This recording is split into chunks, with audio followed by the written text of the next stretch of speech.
Let's make some cheddar biscuits, y'all. Gravy. So we're gonna go ahead and get started. You're gonna need some sour cream for the biscuits, some Bisquick mix.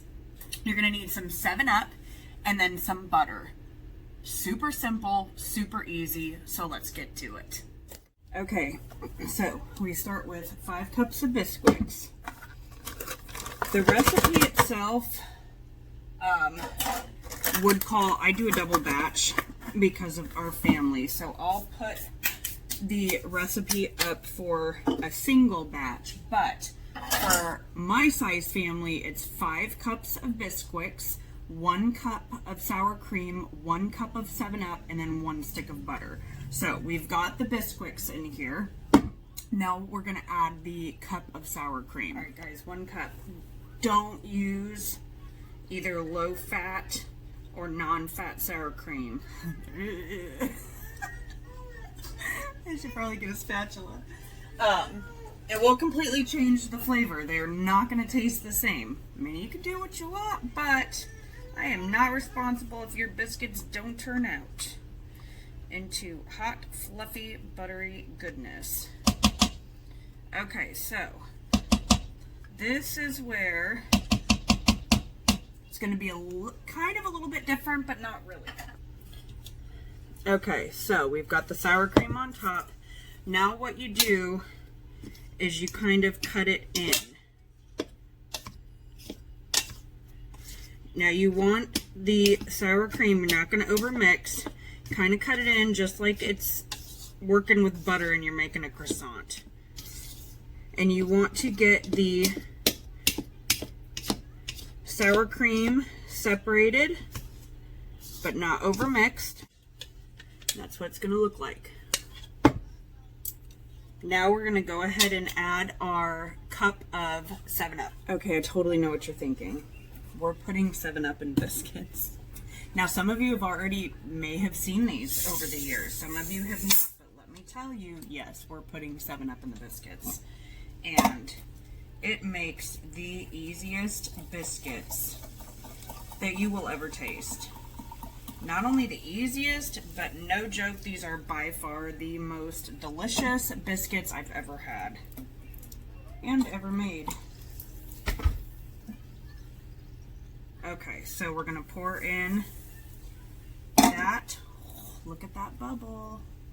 Okay.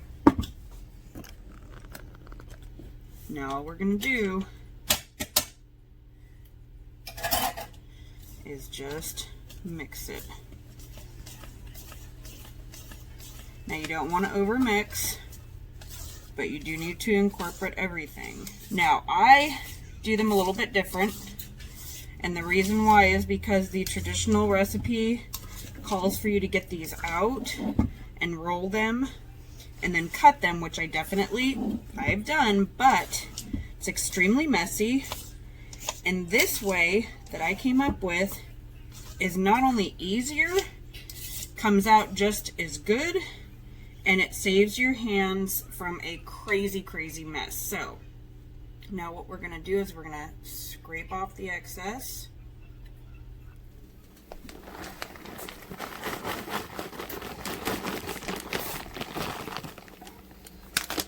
And then we're gonna get some saran wrap, cover this, let it sit for 10 minutes. Make sure that you get it on here tight, and then it will rise up. All right, so just set it aside for 10 minutes.